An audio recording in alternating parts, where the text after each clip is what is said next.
Hello, everyone. I believe most of you would be preparing for the upcoming holiday season, and you should leave no stones unturned to make most of the time. Today's subject is somewhat related to what you are planning for, because today's subject covers areas which are necessary if you are really going to make an impact anywhere. So, the subject today is how is quantum science changing economics and business leadership? And today we have Professor Amit Goswami and Dr. Valentina Onisar to discuss the subject. A very warm welcome to both of you. Hello, everyone. So, this is the subject I just talked about. It is how is quantum science changing economics and business leadership? Again, like many of our other topics, this seems very distant to each other: quantum physics, laboratory, high energy particles, and economics, money, prosperity, wealth. So, Professor Goswami, how are you connecting these two? Yeah, this is a good question, and answer will lead us right into the area that most of us are interested in. How does quantum physics fit in a discussion of economics? The reason is economics have two basic components. Capitalism gave us that, which is that people are producers, that producing requires ideas, a mental activity, and also consuming. That's the other end of what you produce. The goods have to have a demand, and people have to buy them. So these producers and consumers, it actually requires actual people. Right now, capitalism is interpreted with the lens of materialist science, which is that everything is matter, everything is mechanical, and therefore we don't take into account the human factor. Of course, economists are too smart not to know that, so they have found a recipe. The recipe is that if you condition people, sociocultural conditioning, publicity, marketing, these things are much more common today than it used to be, you must have noticed. And the belief is that you can publicize anything into a desirable product for people to buy.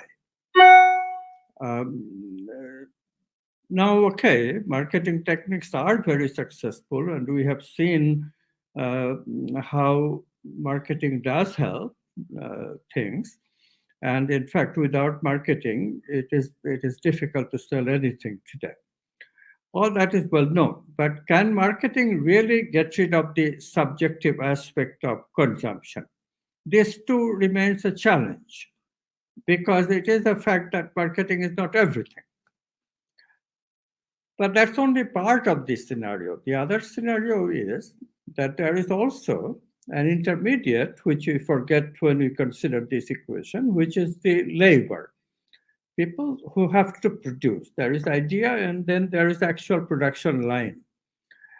And this nature of labor, when the product is material, has always involved unskilled workers or minimal skilled workers.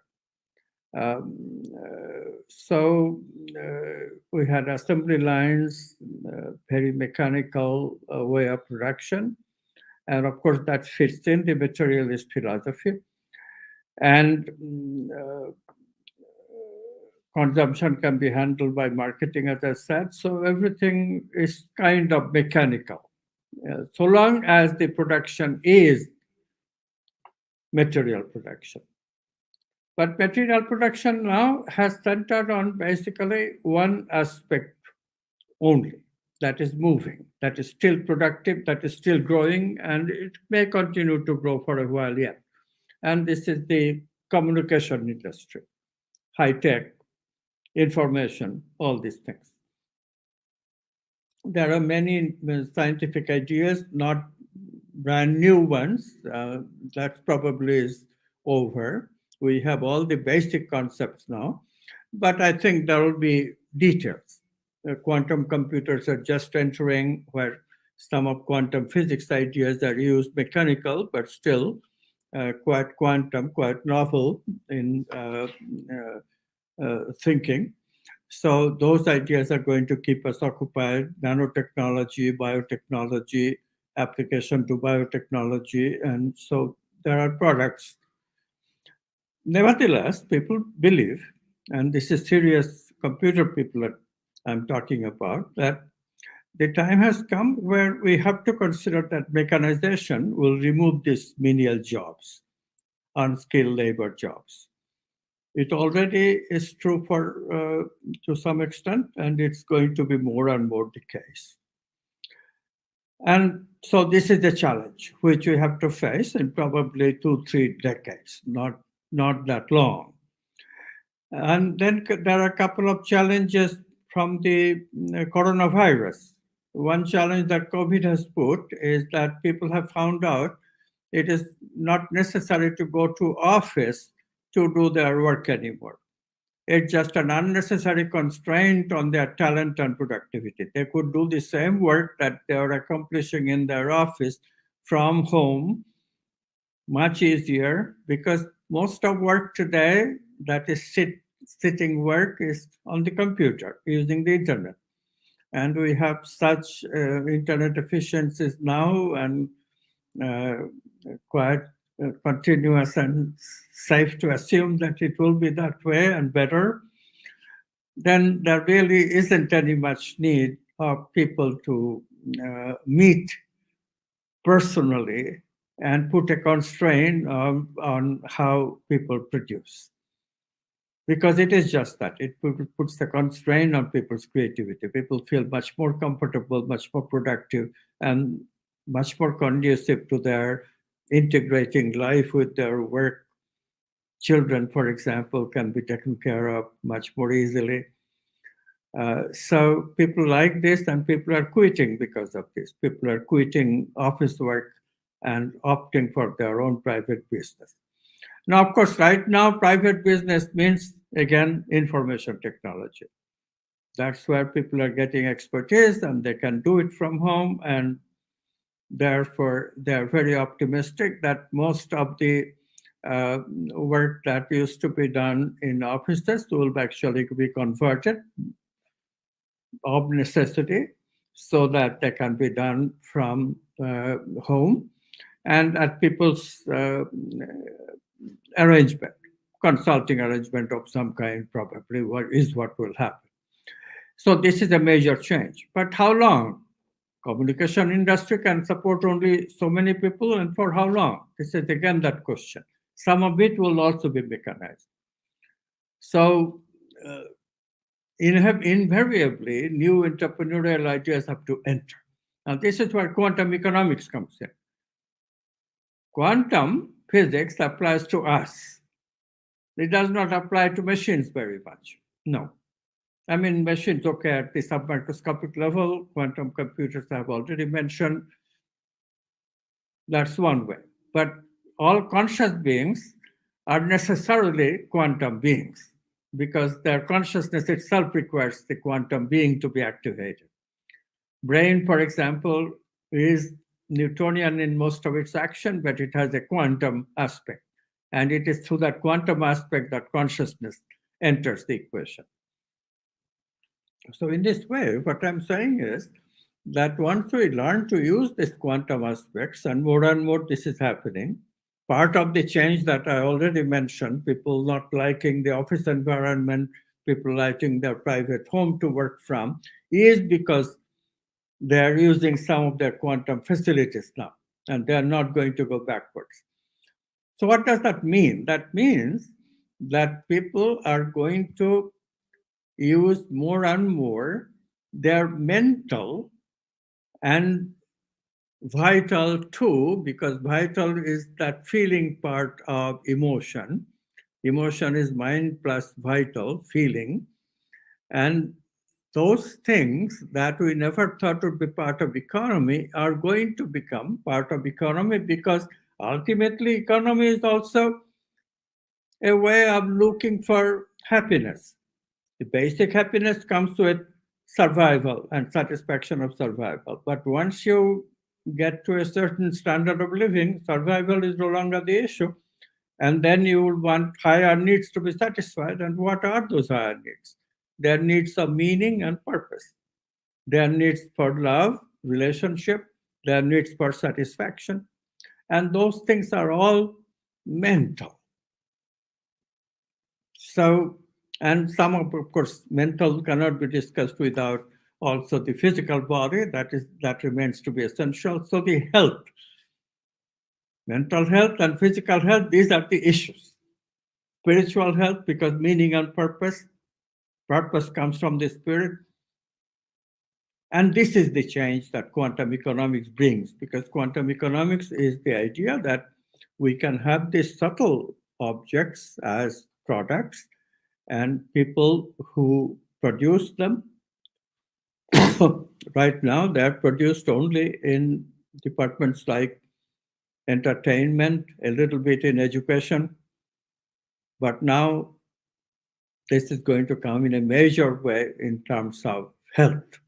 Health is becoming a big part of the economy. Right now, it's about 16% in developed economies, but it's changing virtually every day, increasing.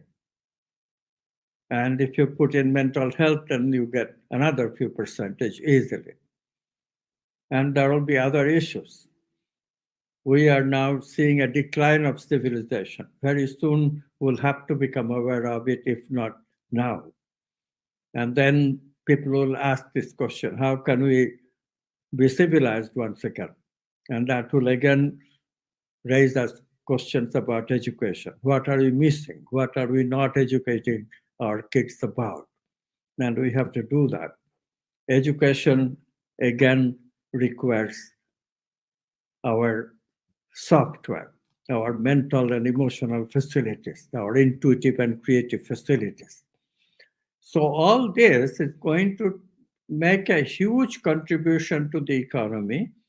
Now it's probably no more than 30% if you count all health and if you count entertainment, and if you count the literature and all this mental meaning production, you still probably don't get more than 30%. But as I said, this is going to enormously increase, because as people settle down more and more in a new lifestyle, and they probably have to, that plus the robotics will eliminate routine jobs like truck driving, then what choice do people have?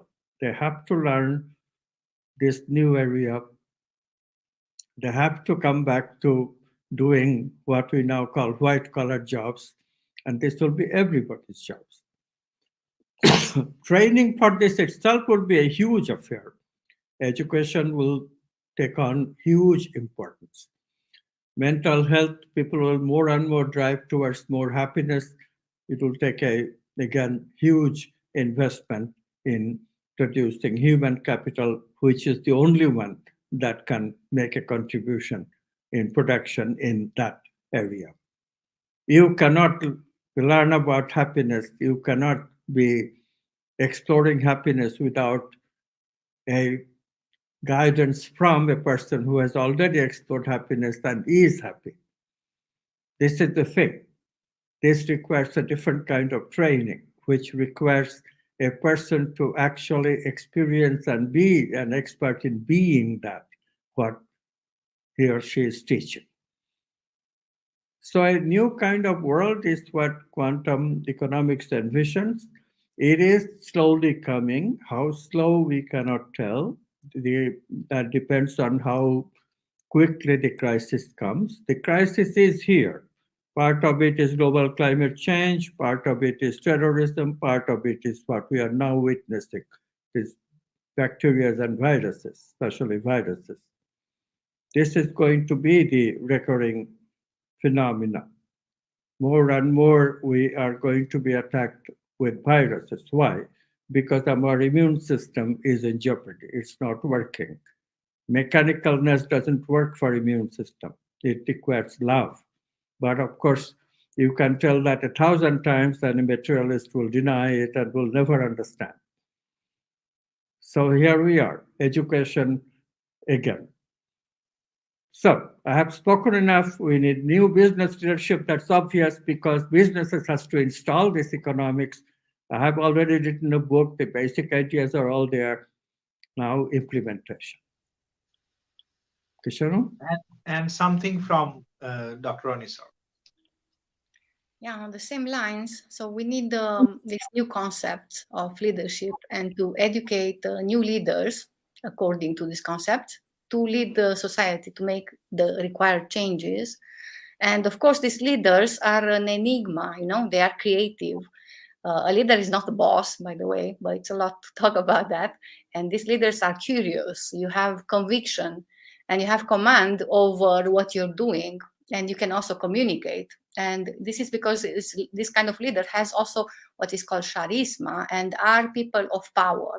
And in quantum science, of course, we refer also to the love aspect into that. You go towards the power archetype as you develop also compassion and love.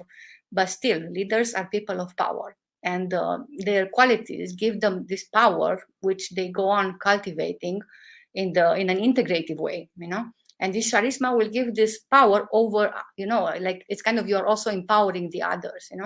And the materialistic people, of course, they will think that even a machine can be like that, but not at all. A leader has access to what is called like deep caverns of brain memory from which they draw their genius features, that ordinary people lack. Of course, it's potentialities there, right? It's consciousness and potentialities. People are not mechanical machines. We are built from this consciousness and its potentialities. And all these experiences have two poles, subject and object.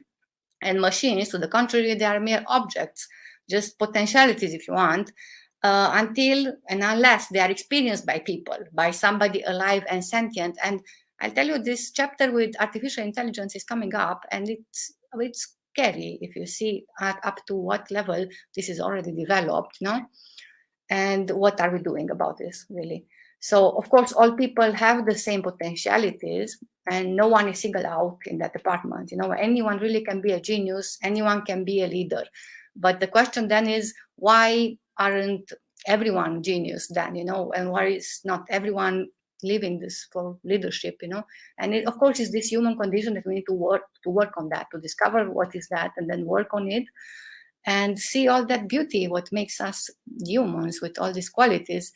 But again, to just point on some key factors that we'll work on in this chapter of prosperity and leaderships in economics, business, and social activism even. So quantum economics is expanding the concepts of needs and gifts, and in this way is expanding also the economic arena to include our subtle higher needs of noble feelings, new meanings, consciousness expanding archetypes. So we will be an exponent of this developing subtle economy.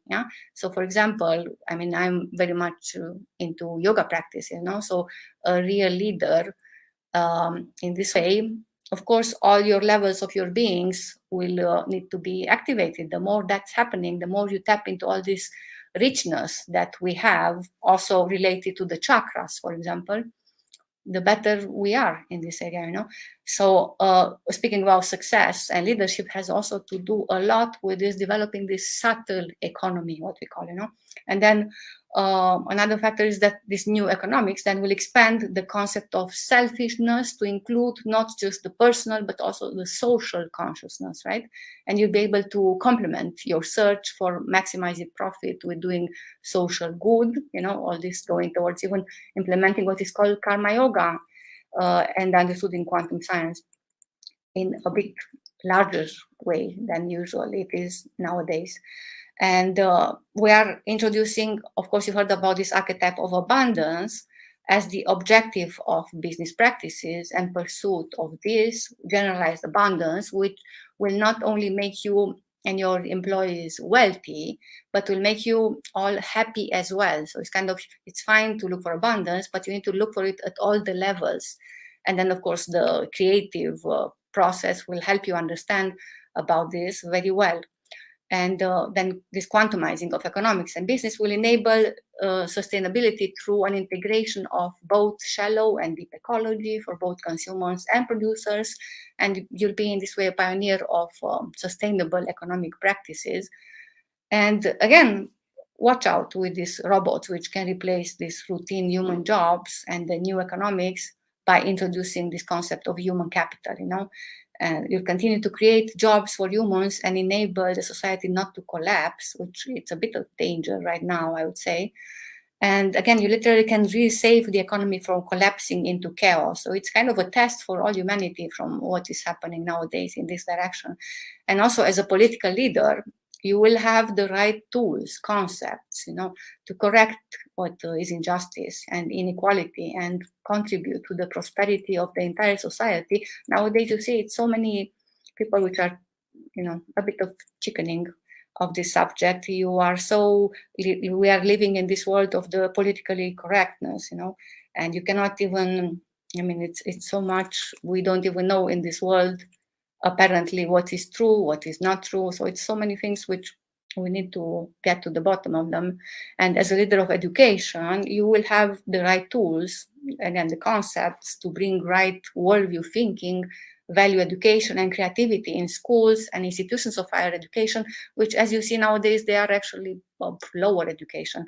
So all these paradigms, we need to shift them, in all these areas mentioned. So in health, but as well as in economics, big time, and it starts with ourselves, of course. Great. So maybe a parting line from Professor Goswami or some other observations on this?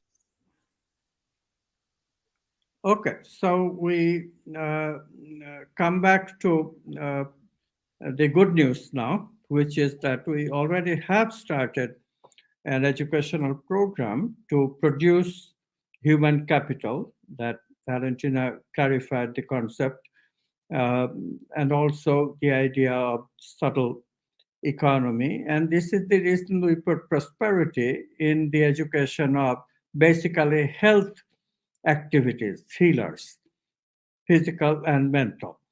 But what I'm sure you're aware of, is that healers are not ordinary job seekers.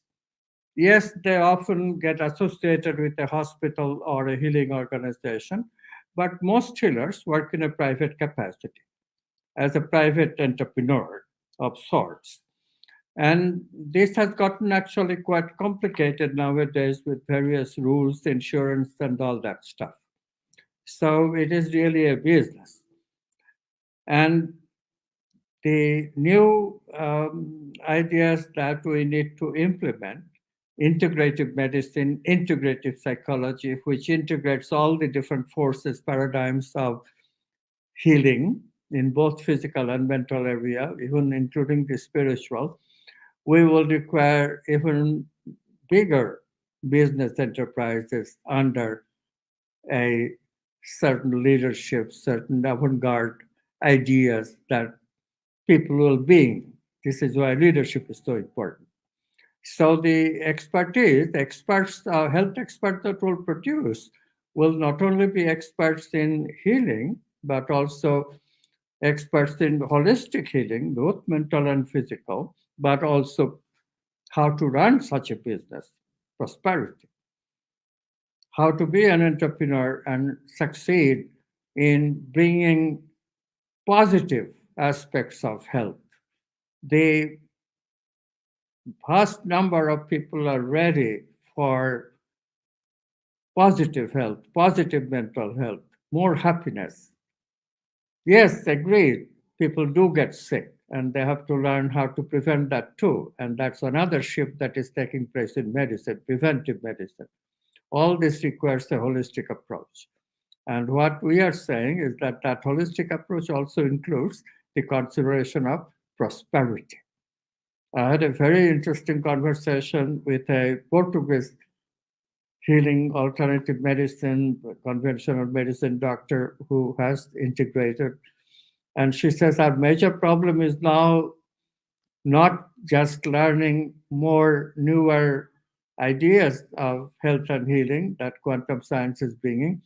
But her major problem is also to learn about how to be an entrepreneur, how to do it in a way, because the new ideas indeed involve, by involving holistic healing, involves much more than the very selective ways that we have become used to getting healthcare. And therefore, this entrepreneurial aspects, business aspects have become much more important.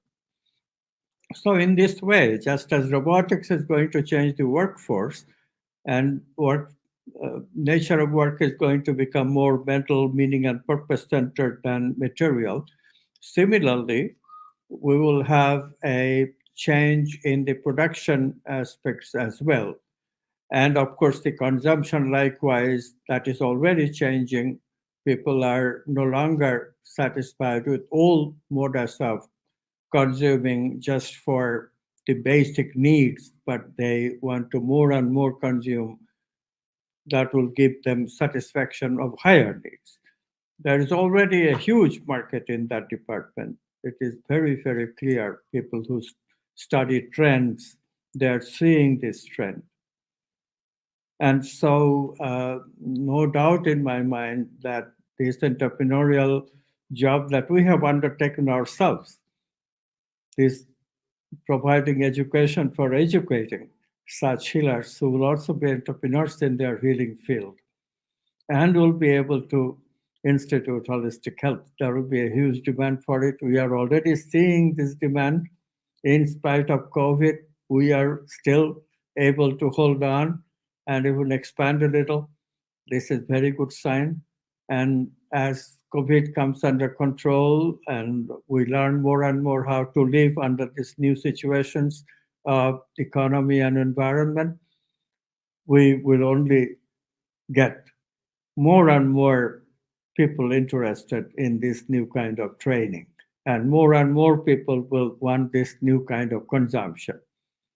So, very bright prospects for all business entrepreneurs. Please pay attention. The word is quantum economics and how it is affecting business leadership into a quantum business leadership. Thank you. Super. Right. This, mm, when we talk about the ideas of quantum science, all these equations and people like great people saying nobody can understand it, all this stuff generally comes to our mind, most people's mind. And when we look deep, when we hear you, when we are able to relate what you are saying with what our own experiences are, then we realize, oh, there is another way of looking at it.